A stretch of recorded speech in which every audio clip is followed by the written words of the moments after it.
আমরাই হয়তো সেই লাস্ট জেনারেশন যাদের মধ্যে বেশিরভাগই ছেলেমেয়েরা তাদের বাবা মার বার্থডে বা অ্যানিভার্সারির ডেট জানে না। সেরমভাবে আমিও জানতাম না। কিছুদিন আগে আমার বাবার কিছু পুরনো কাগজপত্র ঘাটাঘাটি করতে করতে বাবার বার্থডের ডেটটা জানতে পারি। আর তখনই ভেবেছিলাম বাবার বার্থডে সেলিব্রেট করব। তার জন্য সুচরিতাকে বললাম একটা কেক অর্ডার দিতে, আর ও কেকটা নিয়ে আমাদের বাড়িতে আসলো। তারপর আমরা কেকটা কাটলাম।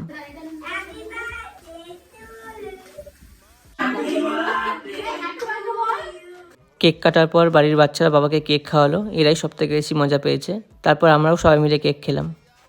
আর রাতে খাওয়া দাওয়ারও একটা অ্যারেঞ্জমেন্ট করা হয়েছিল, ফ্রায়েড রাইস আর চিকেন কষা।